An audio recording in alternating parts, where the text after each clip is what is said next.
Bienvenidos a Milenio Mercados en Perspectiva, aquí como todas las semanas, con el licenciado Jorge Gordillo, director de Estudios Económicos de Cibanco, y su servidor Manuel Somoza para platicar de temas económico-financieros en México y en el mundo.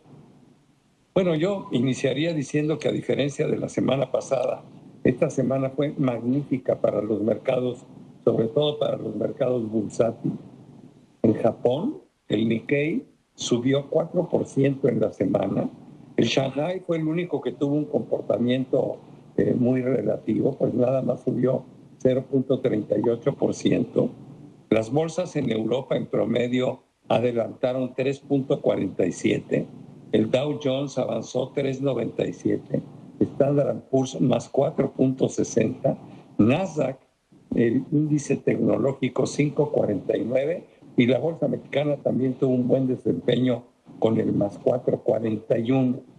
El peso se revaluó 2%. Recordemos que la semana pasada llegó a tocar niveles de 20.50, 20.55 y finalmente en esta cerró abajo de los 20.20.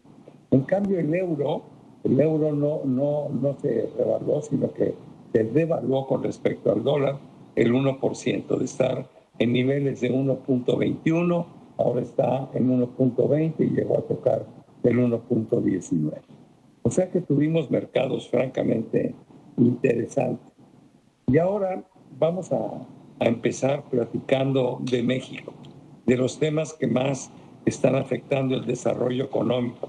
Vamos a hablar de la pandemia y de la vacunación, de los bajos niveles de inversión de la inversión privada, y vamos a hablar también de este cambio de reglas que se presentan en las iniciativas públicas y que afectan la confianza de los inversionistas. Pero yo empezaría primero hablando de México, de cómo va la vacunación y cómo va la pandemia, mi querido Jorge. ¿Qué tal? Muchas gracias. Buenas, gracias, Manuel. Efectivamente, en México, a diferencia del mundo, el proceso de vacunación ha sido más lento. La planeación que tiene el gobierno es para que explote un poco más en los meses de marzo y abril. Para entonces vamos a estar un poco más atentos, un poco más, revisar si efectivamente van en acorde con en línea. Por lo pronto, hay menos de 700,000 dosis dadas en el país, cuando otros países ya tienen más de millones, un porcentaje bajo de la población. Y por el lado de la pandemia, bueno, cada vez pasan las semanas del año y más estados de la República cambian de color a rojo.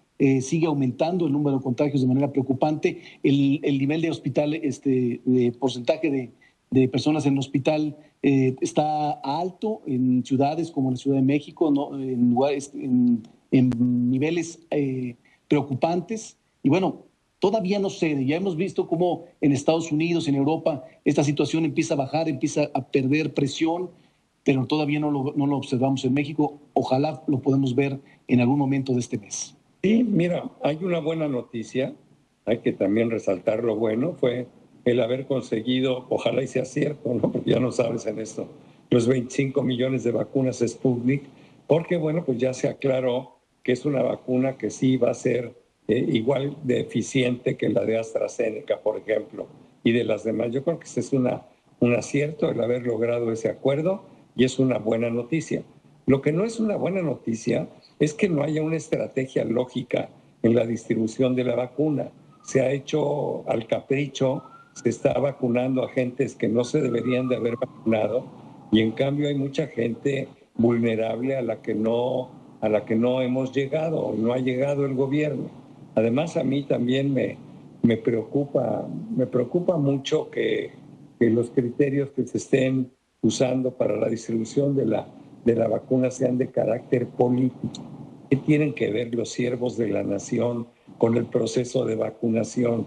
En fin, es algo que no se está, desde mi punto de vista, no se está haciendo bien y preocupa muchísimo, porque tener nada más 700,000 gentes vacunadas no llega ni siquiera al 1% de la población y pues es un atraso enorme.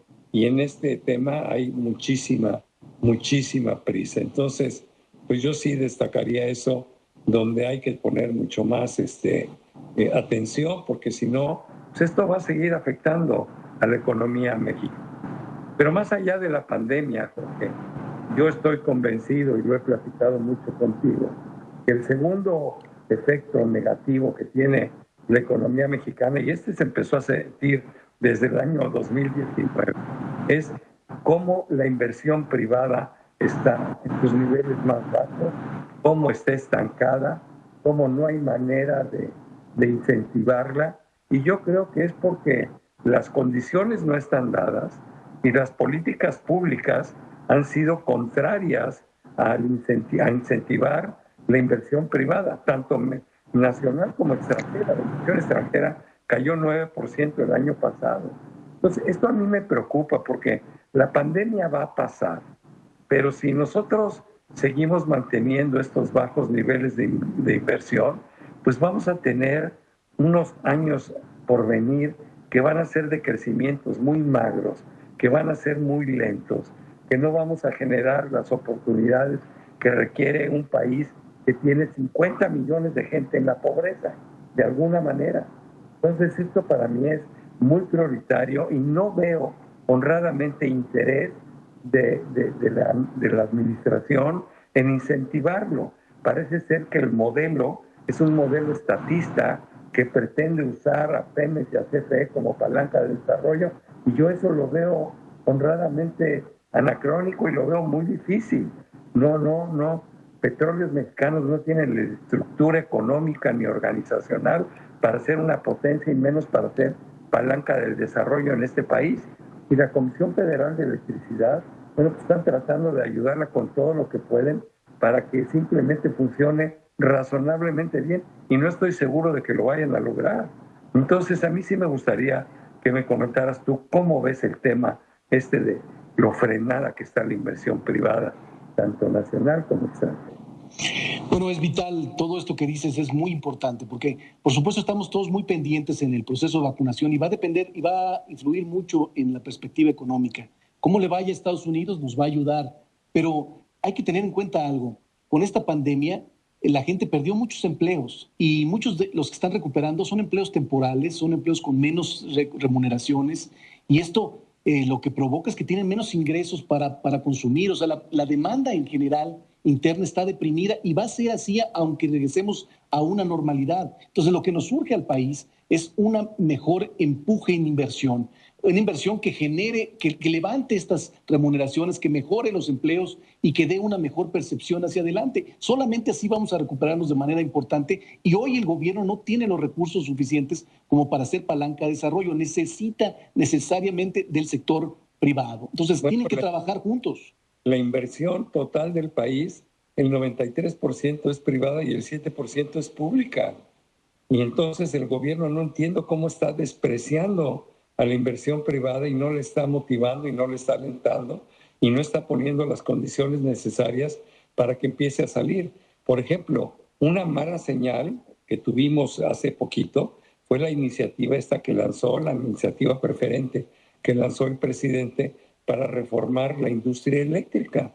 Bueno, pues va en contra de todo. Es más, ya lo dijo la Suprema Corte de Justicia, que no abona la competitividad, no abona la seguridad, no abona la confianza, pero venga a darle. Y lo único que trata esta iniciativa es de fortalecer el monopolio del Estado en la industria eléctrica. Entonces, el resultado final es que los mexicanos vamos a pagar más caro por la luz, que es vital para vivir, es vital para la industria, y simplemente tenemos que absorber los costos de la ineficiencia, y se quiere hacer a través de un aparato legal el que se constituya nuevamente un monopolio en la industria energética que ya vimos que no da resultado, o que da resultados verdaderamente negativos, ¿no? Sobre todo que lo que hemos peleado por décadas es cómo hacer que todos los insumos con los que competimos con el mundo sean menores. Son los de los más altos del mundo, los insumos, en especial la energía. Entonces, como dices, no es una industria productiva la pública y no tiene los recursos suficientes como para hacerlo. Entonces, lo que hay que dar es competencia. Y si hay errores en el manejo actual, hay que generar más condiciones para que haya más competencia y exigirle al sector privado que si efectivamente baje los precios de la energía y sean mejores los servicios.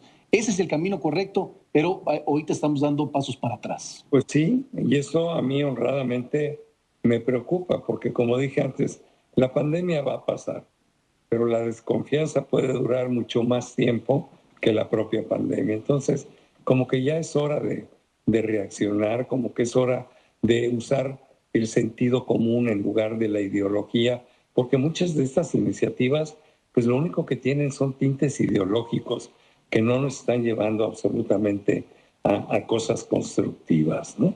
Pero bueno, eso es lo que vemos en México y me quedo preocupado con el tema. En Estados Unidos, al contrario, las noticias en la semana fueron francamente buenas en pandemia, en vacunación, en la famosa resolución presupuestaria que se aprobó por el Congreso y que le va a permitir al presidente Biden hacerse de recursos nada más por mayoría simple y no por mayoría compuesta en el Congreso. En fin, datos del empleo, datos de crecimiento de la industria. ¿Por qué no nos comentas cómo viste la semana en Estados Unidos?